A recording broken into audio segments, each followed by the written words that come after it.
بسم اللہ الرحمن الرحیم۔ السلام علیکم۔ اسپرٹ آف اسلام چینل میں ایک بار پھر خوش آمدید۔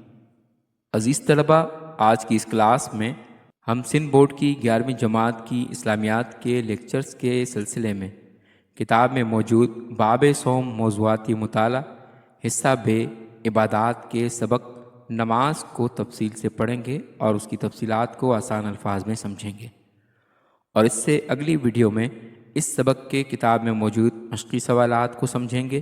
اس سے پہلے کہ سبق کا آغاز کریں، اگر آپ نے ہمارا channel spirit of Islam subscribe نہیں کیا تو چینل کو سبسکرائب کر لیجئے، ویڈیو کو شیئر کیجئے اور ساتھ لگے بیل آئیکن کو بھی دبا لیجئے تاکہ آپ کو آئندہ بھی اس طرح کی ویڈیوز کا نوٹیفیکیشن ملتا رہے۔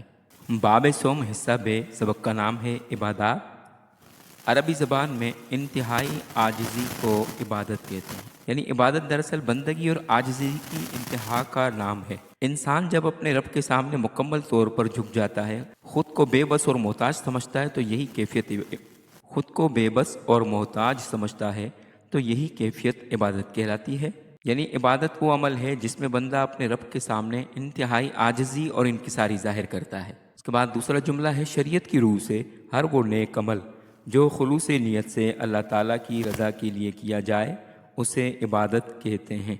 یعنی شریعت کے مطابق عبادت صرف نماز، روزہ یا حج تک محدود نہیں، بلکہ ہر وہ نیک کام جو انسان خالص نیت کے ساتھ صرف اللہ تعالیٰ کی خوشنودی کے لیے کرے وہ بھی عبادت شمار ہوتا ہے، اور اللہ تعالیٰ کی رضا کے لیے خلوص دل سے کیا گیا ہر نیک عمل عبادت کہلاتا ہے۔ عبادت کا بہترین طریقہ سنت رسول اللہ صلی اللہ علیہ وآلہ وسلم ہے، یعنی عبادت کا درست اور کامل طریقہ وہی ہے جو رسول اکرم صلی اللہ علیہ وآلہ وسلم نے ہمیں سکھایا ہے۔ انسان جب سنت رسول کے مطابق عبادت کرتا ہے تو اس کی عبادت اللہ کے یہاں قبول اور پسندیدہ ہوتی ہے۔ یعنی جو عمل بھی رسول اللہ صلی اللہ علیہ وآلہ وسلم کی پیروی میں کیا جائے وہ عمل قابل قبول ہوتا ہے، جو عمل نبی کریم صلی اللہ علیہ وآلہ وسلم کی پیروی سے ہٹ کر کیا جائے وہ قابل قبول نہیں ہوا کرتا۔ مثلا اگر ظہر کی نماز 4 رکعت فرض ہے، اس کی جگہ 8 یا 10 رکعت فرض کی نیت کر کے بندہ نماز پڑھے تو ایسی صورت میں نماز قابل قبول نہیں ہوتی۔ اسی طرح سے روزہ ہے، وہ بھی نبی کریم صلی اللہ علیہ وآلہ وسلم کے طریقے کے مطابق رکھا جائے تو وہ قبول ہوگا، اگر حضور کے طریقے کے مطابق نہ رکھا جائے تو وہ قابل قبول نہیں ہوتا۔ تو عبادت تبھی کامل ہوتی ہے جب وہ نبی کریم صلی اللہ علیہ وآلہ وسلم کے طریقے کے مطابق ہو۔ تو بات کہتے ہیں اللہ تعالیٰ ہی عبادت کے لائق ہے، یعنی صرف اللہ تعالیٰ ہی ایسا معبود ہے جو حقیقی عبادت کا مستحق ہے، کیونکہ تمام طاقت، اختیارات اور نعمتیں سب اسی کے ہاتھ میں ہیں۔ کسی اور کو اس کے ساتھ شریک کرنا گمراہی ہے، یعنی اللہ تعالیٰ کی ذات کے علاوہ کوئی معبود نہیں، خواہ وہ بت ہو، خواہ وہ انسان ہو، خواہ وہ فرشتے ہوں یا اللہ کی کوئی بھی مخلوق ہو، اللہ کے سوا کوئی بھی معبود نہیں۔ بندگی کے لائق صرف اور صرف اللہ تعالیٰ کی ذات ہے۔ عبادت صرف اللہ تعالیٰ کے لیے خاص ہے کیونکہ وہی ہمارا خالق ہے، رازق ہے اور مالک ہے۔ اسی طرح سے آگے کہتے ہیں کہ اسلام میں عبادت کا تصور بہت وسیع ہے، یعنی اسلام میں عبادت کا مطلب صرف نماز، روزہ یا حج زکوٰۃ تک محدود نہیں، بلکہ زندگی کا ہر نیک عمل، جیسے والدین کی خدمت کرنا، سچ بولنا، اسی طرح سے ضرورت مندوں کی مدد کرنا، رفاہی کام کرنا، فلاحی کام کرنا، لوگوں کے کام آنا، یہاں تک کہ راستے سے پتھر کو اس نیت سے ہٹا لینا کہ کسی کو تکلیف نہ ہو، اور عدل و انصاف قائم کرنا، یہ سارے اعمال اگر اللہ کی رضا کے لیے کیے جائیں تو یہ بھی عبادت میں شمار ہوتے ہیں۔ اس لیے اسلام میں عبادت ہر ایسے نیک عمل کو کہتے ہیں جو اللہ کی خوشنودی اور رضا کے لیے کی جائے۔ یعنی اگر اسلام کے مطابق کوئی شخص کسی مصیبت زدہ یا پریشان حال انسان کی اللہ تعالیٰ کی رضا کے لیے مدد کرتا ہے تو یہ بھی عبادت میں شمار ہوتا ہے، کیونکہ نیکی کا ہر کام عبادت کا حصہ ہے۔ اسی طرح سے دوسرا ہے کسی مظلوم کی داد رسی کرنا، یعنی کسی مظلوم کی مدد کرنا۔ تو کسی مظلوم کے ساتھ انصاف کرنا، اس کی مدد کرنا، یہ بھی اسلام میں ایک عظیم نیکی ہے۔ اگر یہ کام اللہ کی رضا کے لیے کیا جائے تو یہ بھی عبادت کے زمرے میں آتا ہے، کیونکہ اسلام ظلم کے خلاف اور عدل کے قیام کا حکم دیتا ہے۔ کسی بھی شخص، خواہ وہ مسلم ہو یا غیر مسلم، کسی کی بھی مدد، کسی کو بھی ظلم سے بچانا، یہ سب عبادات کا حصہ ہے۔ اسی طرح سے گھر والوں کی ضروریات پوری کرنا، یعنی اگر کوئی شخص اپنے گھر والوں کی ضروریات کو خلوص نیت سے اور اللہ کی رضا و خوشنودی کے لیے پورا کرتا ہے تو یہ بھی عبادت ہے، کیونکہ اسلام میں اپنے اہل خانہ کے لیے، اپنی فیملی کے لیے کفالت کرنا ان کی ضروریات کو، ان کی معاشی ضروریات کو پورا کرنا، یہ سب نیکی اور ثواب کا کام ہے۔ اس کے بعد ہے حلال روزی کمانا۔ اسلام میں حلال روزی کمانا نہ صرف ایک ضرورت ہے بلکہ عبادت بھی ہے، بشرطے کہ انسان دیانتداری سے محنت کرے اور ناجائز ذرائع سے بچے، کیونکہ اگر اسلام میں حرام روزی کمانے کی سزا رکھی گئی ہے تو اسی طرح سے حلال روزی کمانے کا بھی اجر رکھا گیا ہے۔ تو اللہ تعالیٰ اسے بندے کو پسند کرتا ہے جو حلال کمائی سے اپنی اور دوسروں کی ضرورتوں کو پورا کرے۔ تو اس لیے ایمانداری سے، دیانتداری سے رزق حلال کمانا یہ بھی شریعت اسلامی کی طرف سے عبادت کے زمرے میں آتا ہے۔ تو اسی طرح سے اولاد کی تعلیم و تربیت یہ بھی عبادت کا حصہ ہے، کیونکہ ہر انسان پر اس کے اہل خانہ، اس کی اولاد کی ذمہ داریوں میں صرف یہ ذمہ داری نہیں ہے کہ ان کی کھانے پینے کی ضروریات کو پورا کرنا ہے۔ کھانے پینے کی ضروریات تو اللہ رب العزت پرندوں اور جانوروں کی بھی پوری کر دیا کرتا ہے۔ پل تو جانور بھی جاتے ہیں، صرف کھانے پینے کی ضروریات پورا کرنا ماں باپ کی ذمہ داری ہو تو اللہ تعالیٰ خود رازق ہے، ہر کسی کے رزق کا انتظام وہ خود کرتا ہے۔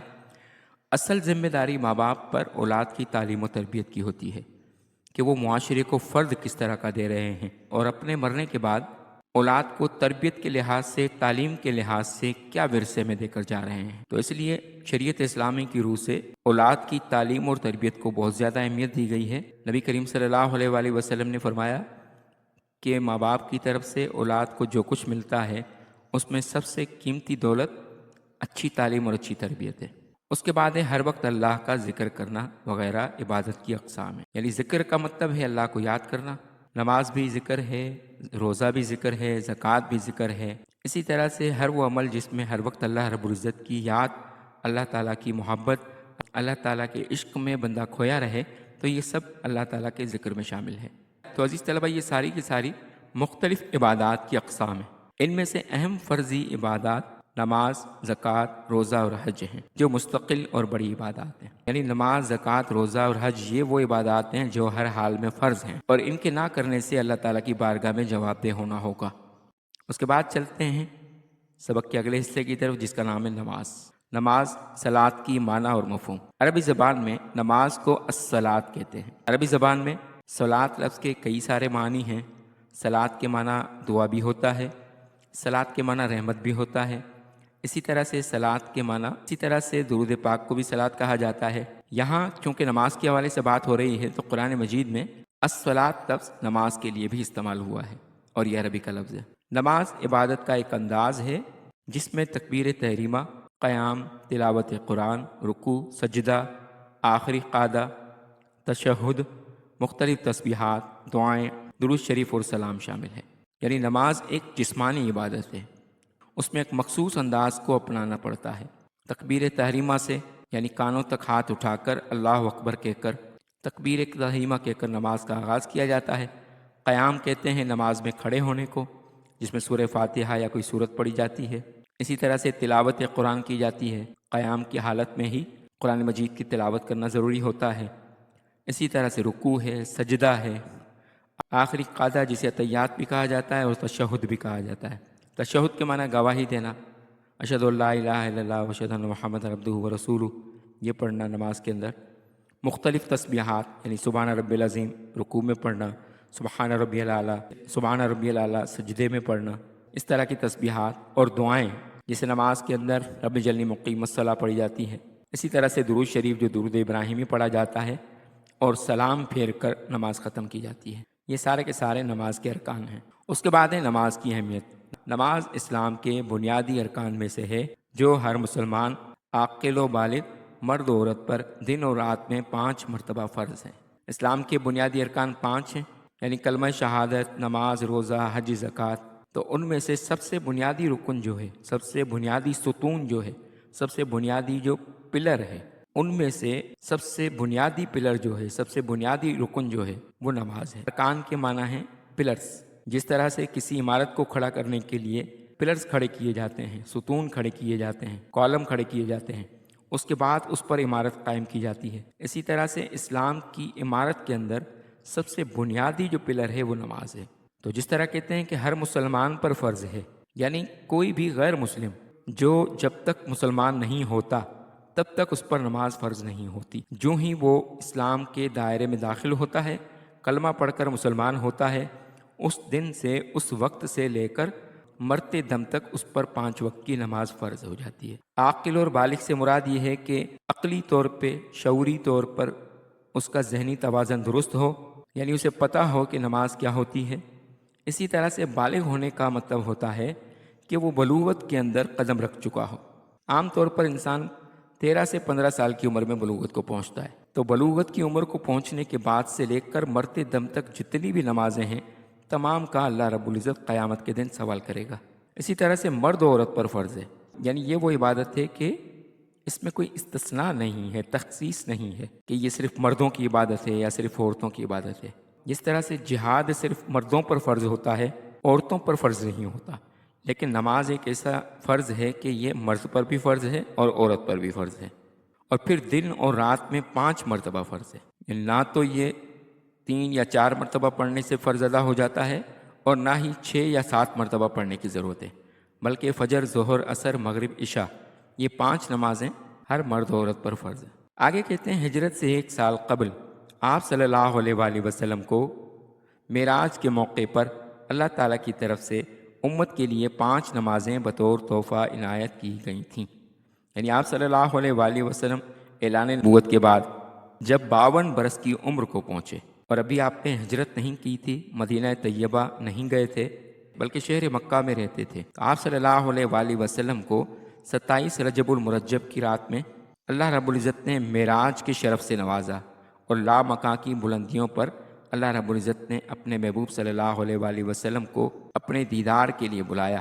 تو اللہ تعالیٰ نے لامکاں کی بلندیوں پر اپنے محبوب کو، اپنے حبیب کو، نبی کریم صلی اللہ علیہ وآلہ وسلم کو تحفے کے طور پر نماز عطا کی۔ یعنی جس طرح سے کسی مہمان کے آنے کے بعد اس کے سی آف کرنے کے وقت اس کو خاص تحفہ دیا جاتا ہے، اور اس وقت وہی تحفہ سب سے زیادہ، اور اس وقت ہماری کوشش ہوتی ہے کہ ہم اسے وہ تحفہ دیں جو اسے زیادہ پسند ہو، جو اس کے لیے زیادہ فائدہ مند ہو۔ تو نماز ایک ایسا فرض ہے کہ باقی عبادتیں، روزہ، حج، زکوٰۃ، وہ زمین پر فرض ہوئیں، لیکن نماز اللہ رب العزت نے معراج کی رات میں اپنے حبیب کو لامکاں میں بلا کر آسمانوں سے اوپر، سدرۃ المنتہا سے اوپر اپنا دیدار کرانے کے بعد لامکاں کی بلندیوں میں تحفے کے طور پہ اپنے حبیب کو، اپنے نبی کو عطا کی۔ تو اس بات سے بھی ہم نماز کی اہمیت کا اندازہ لگا سکتے ہیں کہ جو عمل اللہ پاک نے اپنے حبیب کو تحفے کے طور پر دیا ہو اور خاص طور پر بلا کر دیا ہو، اس کی اہمیت کس قدر بڑھ جاتی ہے۔ قرآن مجید میں اس عبادت کا سب سے زیادہ ذکر کیا گیا ہے، جیسا کہ ارشاد باری تعالیٰ ہے، وَأَقِیمُوا الصَّلَاةَ وَلَا تَکُونُوا مِنَ الْمُشْرِکِینَ۔ سورۃ الروم کی آیت نمبر 31 ہے، جس کا ترجمہ ہے، اور نماز قائم کرو اور مشرکوں میں سے نہ ہو جاؤ۔ یعنی نماز ایک ایسی عبادت ہے کہ جس کا ذکر قرآن مجید میں کم و بیش 750 مرتبہ آیا ہے، اور جا بجا اس کی تاکید آئی ہے۔ اور یہاں پر اس آیت کا مطلب یہ ہے کہ نماز قائم کرو، مشرکوں میں سے نہ ہو جاؤ۔ یعنی مشرک لوگ اللہ کی عبادت کے بجائے بتوں کی پوجا کیا کرتے تھے، تو اس لیے کہا گیا کہ نماز قائم کرو۔ آگے کہتے ہیں حدیث شریف کے مطابق 7 سال کی عمر میں نماز شروع کرنے کا حکم ہے، اور 10 سال کی عمر میں اس کی سختی سے تاکید کی گئی ہے، اور والدین کو اولاد پر سختی بھی کرنی چاہیے۔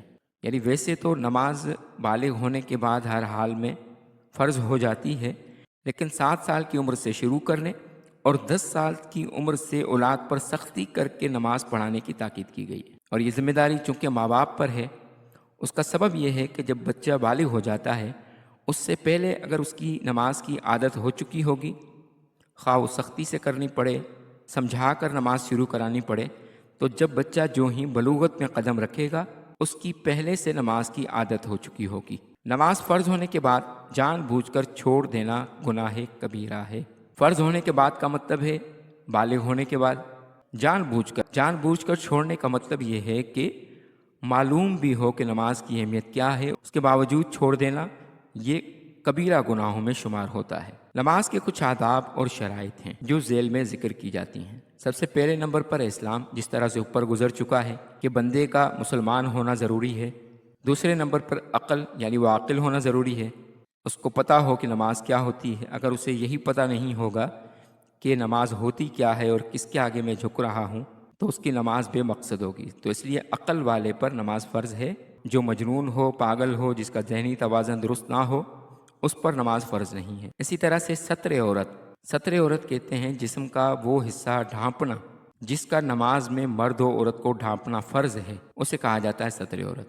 اور مرد کے لیے ناف سے لے کر گھٹنوں کے نیچے تک یہ ستر عورت کہلاتا ہے۔ عورتوں کے لیے ستر عورت سوائے چہرے کے، دونوں ہاتھوں کے اور دونوں پیروں کے، پورا کا پورا جسم، بال، سر کے بال، یہ سارا کا سارا ستر عورت میں شمار ہوتا ہے۔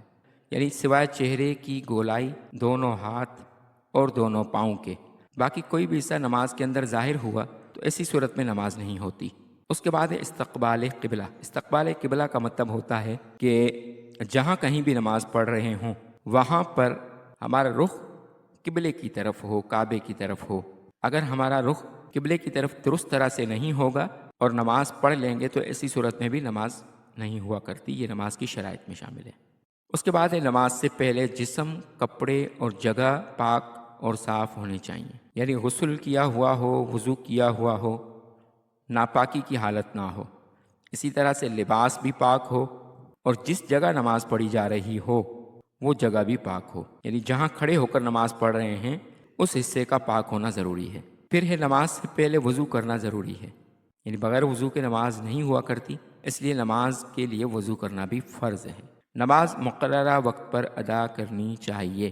قرآن مجید میں نماز کے اوقات کے حوالے سے لفظ آیا ہے کتاب موقوتا، یعنی مومنوں پر نماز وقت مقررہ پر فرض کی گئی ہے۔ فجر کا جو وقت ہے، ظہر کا، عصر کا، مغرب کا، عشاء کا، اس وقت میں پڑھنی ہے، نہ تو اس وقت سے پہلے پڑھنی ہے نہ ہی اس وقت کے ختم ہونے کے بعد پڑھنی ہے۔ وقت سے پہلے تو کسی صورت نہیں ہو سکتی، لیکن اگر وقت کے بعد پڑھی، فجر کی نماز سورج کے طلوع ہونے کے بعد پڑھی تو وہ نماز قضا کہلائے گی۔ تو اس لیے وقت کی پابندی کے ساتھ نماز کو قائم کرنے کا حکم دیا گیا ہے۔ اس کے بعد ہے نیت کرنا، یعنی نماز شروع کرنے سے پہلے، تکبیر تحریمہ کہنے سے پہلے اس بات کی نیت ہو، اس بات کا ارادہ ہو کہ میں کون سی نماز پڑھ رہا ہوں اور کس وقت کی نماز پڑھ رہا ہوں اور کتنی رکعتیں پڑھ رہا ہوں۔ نیت دراصل دل کے ارادے کو کہتے ہیں۔ اگر زبان سے نیت کے الفاظ نہ بھی ادا کیے جائیں لیکن دل میں وہ نیت موجود ہو تو ایسی صورت میں نماز کی نیت ہو جائے گی۔ اس کے بعد ہے با جماعت نماز پڑھنے کا ثواب اکیلے نماز پڑھنے سے 27 گنا زیادہ ہے۔ اگر گھر میں نماز پڑھیں مجبوری کی حالت میں، اپنے آفس میں، اپنے کاروبار کی جگہ پر، دکان پر نماز پڑھیں تو نماز تو بہرحال ہو ہی جاتی ہے، لیکن جماعت کے ساتھ مسجد میں جا کر باقی نمازیوں کے ساتھ شامل ہو کر نماز ادا کی جائے تو وہ نماز 27 گنا زیادہ ثواب والی ہوتی ہے۔ اس کے بعد ہے خشوع خضوع سے نماز پڑھنا۔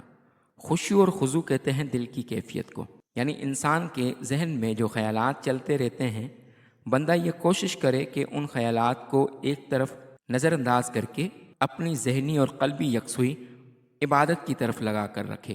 اور اس کا بہتر طریقہ یہ ہے کہ جو کچھ پڑھ رہا ہو، عربی زبان کی ان آیات کو، ان الفاظ کو پڑھنے کے دوران اگر ان الفاظ کی، ان آیات کے معنی بندہ پہلے سے سمجھ لیتا ہے، ایسی صورت میں اس کی توجہ نماز کی طرف مرکوز رکھنا آسان ہو جاتی ہے۔ یعنی جو کچھ وہ اللہ تعالیٰ کی بارگاہ میں دوران نماز عرض کر رہا ہے، اگر اس کی طرف توجہ کر کے نماز میں اپنی یکسوئی پیدا کرنے کی کوشش کرے گا تو اس کے لیے آسانی ہوگی۔ اور اگر دل کی یہ کیفیت نہ بھی ہو تو نماز تو بہرحال ہو ہی جاتی ہے، لیکن نماز کے اجر کا، نماز کی فضیلت کا وہ ثواب نہیں ملتا جتنا یکسوئی کے ساتھ نماز پڑھنے کا خیال ملتا ہے، جتنا یکسوئی کے ساتھ نماز پڑھنے کا ثواب ملتا ہے۔ اس کی مثال ہمارے لیے بزرگان دین ہیں، صحابہ کرام ہیں، اہل بیت اطہار ہیں، نبی کریم صلی اللہ علیہ وآلہ وسلم کی مقدس ہستی ہے کہ ہم ان کے بارے میں کتابوں میں پڑھیں کہ کس طرح سے وہ یکسوئی کے ساتھ، مکمل توجہ کے ساتھ اللہ تعالیٰ کی بارگاہ میں جھکا کرتے تھے، اللہ تعالیٰ کی بارگاہ میں عبادت کیا کرتے تھے۔ حضور کریم صلی اللہ علیہ وآلہ وسلم نے ہمیشہ نماز کی تاکید فرمائی ہے۔ آپ صلی اللہ علیہ وآلہ وسلم اپنے وصال کی آخری گھڑی میں بھی نماز کی تلقین کرتے رہے، جس سے نماز کی عظمت اور اہمیت کا پتہ چلتا ہے۔ یعنی آپ صلی اللہ علیہ وآلہ وسلم نے پوری حیات مبارکہ میں کبھی بھی نماز نہیں چھوڑی، سوائے غزوہ خندق کے۔ خندق کی کھدائی کی وجہ سے نبی کریم صلی اللہ علیہ وآلہ وسلم کی کچھ نمازیں قضا ہو گئی تھیں، وہ بھی آپ نے ادا کی، وہ قضا نمازیں بھی آپ نے ادا فرمائیں، لیکن نبی کریم صلی اللہ علیہ وآلہ وسلم نے کبھی بھی نماز کو نہیں چھوڑا۔ یہاں تک کہ آپ صلی اللہ علیہ وآلہ وسلم اپنے وصال فرمانے سے 3 دن پہلے تک جب اپنے بستر پر آرام فرما تھے، اس دوران بھی آپ صلی اللہ علیہ وآلہ وسلم نے حضرت ابوبکر صدیق کے لیے مسلمانوں کو نماز پڑھوانے کی تاکید کی۔ یہاں تک کہ آپ صلی اللہ علیہ وآلہ وسلم کے وصال سے پہلے نبی کریم صلی اللہ علیہ وآلہ وسلم نے اپنے حجرے مبارک سے پردہ ہٹا کر سامنے دیکھا صحابہ کرام نماز ادا کر رہے ہیں، تو حضور علیہ الصلوۃ والسلام کے چہرے پر تبسم، حضور کے چہرے پر مسکراہٹ ظاہر ہو گئی۔ اس قدر نبی کریم صلی اللہ علیہ وآلہ وسلم کو نماز سے محبت تھی، بلکہ ایک حدیث میں فرمایا قرۃ عینی فی الصلاۃ، کہ نماز میری آنکھوں کی ٹھنڈک ہے۔ اس کے بعد کہتے ہیں نماز کے انفرادی یعنی انڈیویجول اور اجتماعی فوائد۔ نماز ایک جامع عبادت ہے، یعنی نماز ایک ایسی عبادت ہے جس میں باقی عبادتیں بھی شامل ہو جاتی ہیں۔ جس طرح سے روزہ ہے، اس میں کھانا پینا منع ہے، تو نماز کے اندر نماز کے دوران کھانا پینا منع ہو جاتا ہے۔ حج ہے، حج میں بندہ کعبے کا طواف کرتا ہے اور نماز میں بندہ قبلے کی طرف رخ کرتا ہے۔ اسی طرح سے زکوٰۃ ایک مالی عبادت ہے، بندہ زکوٰۃ دینے کے لیے اپنا مال خرچ کرتا ہے، اور نماز پڑھنے کے لیے ستر عورت کی شرط کو پورا کرنے کے لیے لباس کا اہتمام کرنا ضروری ہوتا ہے۔ تو اسی وجہ سے نماز کو ایک جامع عبادت کہا گیا ہے، جس میں روزے کی کیفیت بھی شامل ہے، حج کی کیفیت بھی شامل ہے، زکوٰۃ کی کیفیت بھی شامل ہے۔ یہ ساری عبادات ملائیں تو نماز ایک جامع عبادت بنتی ہے۔ دوسرا مطلب نماز ایک جامع عبادت کا یہ ہوتا ہے کہ نماز ایک واحد عبادت ہے جو فرشتوں کی عبادتوں کا مجموعہ ہے۔ یعنی نبی کریم صلی اللہ علیہ وآلہ وسلم جب معراج پر تشریف لے گئے تو آقا علیہ الصلوۃ والسلام نے ملاحظہ فرمایا کہ کچھ فرشتے اللہ رب العزت کی بارگاہ میں ازل سے ابد تک سجدہ ریز ہیں، کچھ فرشتے ایسے ہیں جو مسلسل قیام میں کھڑے ہیں، کچھ فرشتے ایسے ہیں جو مسلسل رکوع میں موجود تھے، کچھ فرشتے ایسے تھے جو مسلسل اتحیات میں بیٹھے تھے۔ تو اس طرح سے فرشتوں کے مختلف انداز عبادتوں کا مجموعہ نماز ہوتی ہے۔ اس لیے یہاں کہا گیا کہ نماز ایک جامع عبادت ہے جس میں انسان کے لیے انفرادی اور اجتماعی فوائد ہیں۔ اب انفرادی فوائد کے طور پر بتایا جا رہا ہے کہ انفرادی طور پر نماز مسلمان کو حقیقی رب کے سامنے عاجزی کا درس دیتی ہے، یعنی بڑے سے بڑا مالدار، بڑے سے بڑا عہدہ رکھنے والا، بڑے سے بڑا بادشاہ جب عام لوگوں کے ساتھ کھڑا ہو کر، ایک ہی صف میں عام لوگوں کے ساتھ کھڑا ہو کر اللہ تعالیٰ کی بارگاہ میں اپنی پیشانی کو زمین پر جھکاتا ہے تو بندے میں عاجزی اور انکساری پیدا ہوتی ہے کہ دنیا میں چاہے وہ کتنے بڑے عہدے پر ہو، کتنا مالدار ہو، خواہ وہ بادشاہ یا حاکم ہو، لیکن اللہ تعالیٰ کی بارگاہ میں اسے اپنی پیشانی زمین پر جھکانی پڑتی ہے۔ اور جب وہ جماعت کے ساتھ نماز پڑھتا ہے تو اسی جماعت میں غریب بھی شامل ہوتے ہیں، کسان بھی شامل ہوتے ہیں، عام لوگ بھی شامل ہوتے ہیں۔ اس لیے علامہ اقبال نے کہا کہ بندہ و محتاج و غنی ایک ہوئے، تیری سرکار میں پہنچے تو سبھی ایک ہوئے، ایک ہو گئے محمود و ایاز، نہ کوئی بندہ رہا نہ کوئی بندہ نواز۔ آگے فرماتے ہیں یہ اللہ کی خوشنودی اور غیر اللہ سے لا تعلقی کا درس دیتی ہے، یعنی بندہ جب روزانہ 5 وقت اللہ تعالیٰ کی بارگاہ میں اللہ سے ہم کلام ہوتا ہے، اللہ کے سامنے جھکتا ہے، تو وہ مخلوق کے خوف سے بے نیاز ہو جاتا ہے، غیر اللہ سے اس کا خوف ختم ہو جاتا ہے، غیر اللہ سے وہ لاطمع ہو جاتا ہے، صرف اور صرف اپنے رب سے اس کی امیدیں، اس کا تعلق اور اس کی محبتیں قائم ہو جاتی ہیں۔ نماز ادا کرنے والا شخص خود کو مطمئن اور پر اعتماد محسوس کرتا ہے، یعنی جب بندہ 5 وقت نماز پڑھتا ہے تو اسے دنیا میں تو ذہنی اور قلبی سکون ملتا ہی ہے، لیکن چونکہ دنیا میں یہ زندگی ختم ہونے والی ہے اور مرنے کے بعد آخرت کی زندگی کی فکر اور مرنے کے بعد والی زندگی اس کا بھی انسان کو حساب دینا ہے، تو نماز پڑھنے والا شخص دنیاوی زندگی میں بھی مطمئن ہوتا ہے، آخرت کی زندگی میں بھی مطمئن ہوتا ہے۔ اسے پتہ ہوتا ہے کہ اس دنیا سے گزرنے کے بعد، اس دنیا میں زندگی گزارنے کے بعد جب میں مر جاؤں گا، اپنے رب کی بارگاہ میں پیش ہوں گا، تو اس وقت بھی میں اللہ تعالیٰ کی عبادت کی وجہ سے اللہ کی بارگاہ میں سرخرو ہو سکوں گا۔ اس لیے انسان پر اعتماد ہو جاتا ہے۔ نماز پڑھنے سے جسم اور لباس پاکیزہ اور باوقار ہو جاتے ہیں۔ اس طرح سے نماز کی شرائط میں گزرا ہے کہ نماز کے لیے جسم کا پاک رکھنا اور لباس کا پاک رکھنا ضروری ہوتا ہے، تو اس لیے بے نمازی ناپاک لباس یا ناپاک جسم والا ہو سکتا ہے، لیکن نماز کا پابند شخص ہر وقت اپنے لباس اور اپنے جسم کو پاک رکھتا ہے۔ سائنسی طور نماز کے ارکان کو انجام دینا جیسے قیام، رکوع، سجدہ بھی جسم کی صحت کے لیے ضروری ہے۔ یعنی میڈیکل سائنس نے جب نماز پر ریسرچ کی ہے تو نماز کے جو مختلف ارکان ہیں، ان مختلف نماز کے ارکان میں سائنسی نقطۂ نگاہ سے بھی انسان کے لیے بہت سارے فوائد نظر آتے ہیں۔ رکوع اور سجدہ کرنے سے دماغ میں خون کی روانی بڑھتی ہے اور احساس میں تازگی پیدا ہوتی ہے۔ یعنی جب بندہ رکوع میں، سجدے میں اپنے چہرے کو نیچے جھکاتا ہے تو نہ صرف یہ کہ ذہنی طور پر اس کے دماغ پر اس کے اچھے اثرات پڑتے ہیں، بلکہ چہرے کی خوبصورتی بھی بڑھتی ہے۔ جب بندے کے چہرے کی طرف خون کی روانی بڑھتی ہے تو بندے کا چہرہ بھی نکھر جاتا ہے۔ یہی وجہ ہے کہ نمازی حضرات کا چہرہ بڑا حشاش بشاش اور نورانی نظر آتا ہے کہ وہ کثرت سجود کی وجہ سے، عبادت کی کثرت کی وجہ سے ان کے چہرے پر راتوں کو اٹھ کر اللہ کی بارگاہ میں سجدہ کرنے کی وجہ سے ان کے چہرے پر جب خون کا دباؤ بڑھتا ہے، خون کی روانی بڑھتی ہے، تو ان کے چہرے پر ایک رونق، ایک چمک اور ایک خوبصورتی پیدا ہو جاتی ہے، جسے ہم نورانیت کہا کرتے ہیں۔ اور سجدے سے معدے کی کئی ساری بیماریاں ختم ہوتی ہیں۔ وضو کرنے سے انسان جلد کی بہت سی بیماریوں سے بچ جاتا ہے۔ جب 5 وقت نماز کے لیے 5 مرتبہ بندہ وضو کرتا ہے تو 15 مرتبہ اپنے چہرے کو دھوتا ہے۔ تو ایک بار وضو کرنے میں 3 بار چہرے کو اور اپنے اعضاء کو دھوتا ہے، تو اس طرح سے 5 مرتبہ وضو کرنے سے 15 مرتبہ اپنے چہرے کو دھوتا ہے۔ اس سے اس کے چہرے کا گرد و غبار صاف ہو جاتا ہے اور ہر وقت وہ جسمانی روحانی طور پر اپنے آپ کو پرسکون محسوس کرتا ہے۔ آگے کہتے ہیں برائی سے مقابلہ کرنے کے لیے نماز بہترین مشق ہے، یعنی گناہوں سے بچنے کے لیے نماز بہت بڑا عمل ہے۔ بندہ جب مسلسل اللہ تعالیٰ کی بارگاہ میں نماز پڑھنے کے لیے پہنچتا ہے اور نبی کریم صلی اللہ علیہ وآلہ وسلم کی اس حدیث کے مطابق، جس میں آپ صلی اللہ علیہ وآلہ وسلم نے فرمایا ان تعبد اللہ کأنک تراہ فإن لم تکن تراہ فإنہ یراک، یعنی عبادت اس طرح کرو کہ گویا تم اللہ کو دیکھ رہے ہو، اور اگر یہ تصور نہیں کر سکتے تو کم از کم یہ تصور ضرور کر لیا کرو کہ وہ تمہیں دیکھ رہا ہے۔ تو بندہ جب 5 وقت کی نماز میں مسلسل اس بات کی مشق کرتا ہے کہ اللہ مجھے دیکھ رہا ہے، تو نماز کے بعد بھی یہ تصور اتنا پختہ ہو چکا ہوتا ہے کہ اللہ تعالیٰ کے نماز کے علاوہ جب وہ عام معاشرے میں لوگوں سے ملتا جلتا ہے تو بہت سی برائیوں سے اس وجہ سے بچ جاتا ہے کہ اس کے ذہن میں یہ خیال راسخ ہو چکا ہوتا ہے کہ اللہ تعالیٰ مجھے دیکھ رہا ہے، یہ خیال پختہ ہو چکا ہوتا ہے کہ اللہ تعالیٰ مجھے ہر وقت دیکھ رہا ہے۔ نماز معاشرے میں اجتماعیت کا ماحول پیدا کرتی ہے۔ اجتماعیت کا ماحول اس لیے کہ جب بندہ نماز پڑھنے مسجد میں جاتا ہے تو لوگوں سے میل جول رکھتا ہے، اور خاص طور پر جمعے کی نماز میں اور زیادہ لوگوں سے ملاقات ہوتی ہے، تو اس طرح سے بندے کا معاشرتی تعلق استوار ہوتا ہے۔ مختلف لوگوں سے نماز میں ملاقات ہوتی ہے، مسجد میں اپنے پڑوسیوں سے، مختلف لوگوں سے ملاقات ہوتی ہے۔ اگر صرف بندہ نماز گھر پر پڑھتا رہے انفرادی طور پر تو ایسی صورت میں بھی نماز ہو جاتی ہے، لیکن اجتماعی طور پر نماز کو جماعت کے ساتھ پڑھنے کو اسی لیے افضل قرار دیا گیا ہے کہ لوگوں سے معاشرتی تعلق کو مضبوط کرنا اسلام کا اصل مقصد ہے۔ تو بندہ جب 5 وقت نماز کے لیے مسجد میں جاتا ہے تو لوگوں سے میل جول کی وجہ سے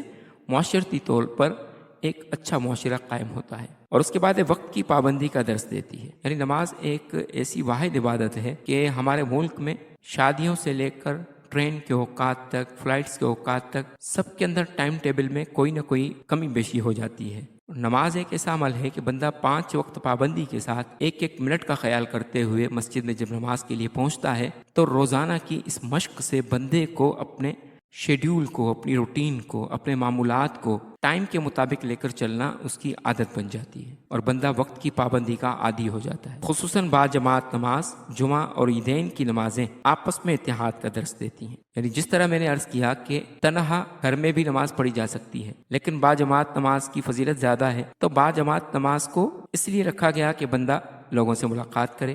جن لوگوں سے روزانہ ملاقات نہیں ہو سکتی، بعض وہ لوگ ہوتے ہیں جو اپنے آفیسز میں چلے جاتے ہیں، اپنے کاروبار پر چلے جاتے ہیں، لیکن جمعے کے دن وہ ایک بڑی مسجد میں جمعے کے لیے اکٹھے ہوتے ہیں۔ تو جمعے کی نماز اسی وجہ سے بغیر جماعت کے ہوتی ہی نہیں ہے کہ وہاں جمعے کی نماز اصل مقصد نہیں ہوتا، بلکہ اسلام کی نظر میں لوگوں کو ایک جگہ ملاقات کرا کے لوگوں کے دلوں میں ایک دوسرے سے ہمدردی قائم کرنا اصل مقصود ہوتا ہے۔ عیدین کی نمازوں میں، یعنی نماز عید الفطر اور نماز عید الاضحیٰ، اس میں پھر وہ لوگ آپس میں ملاقات کرتے ہیں جن لوگوں کی عام دنوں میں شاید کئی مہینوں کے بعد ملاقات ہوتی ہو۔ عیدگاہ میں جا کر اکٹھے نماز پڑھتے ہیں تو وہاں کئی لوگوں سے ملاقات ہو جاتی ہے۔ حج بھی اسی لیے رکھا گیا ہے کہ پوری دنیا میں تمام ممالک کے مسلمانوں کو ایک جگہ جمع کیا جائے تاکہ دنیا میں مسلمانوں کے اتحاد کی مثال قائم ہو سکے۔ اگر کسی علاقے کے تمام باشندے اسلام کے بتائے ہوئے اصولوں کے مطابق نماز ادا کرے تو وہ علاقہ تمام برائیوں سے پاک ہو جاتا ہے، کیونکہ نماز معاشرتی طور پر بھی،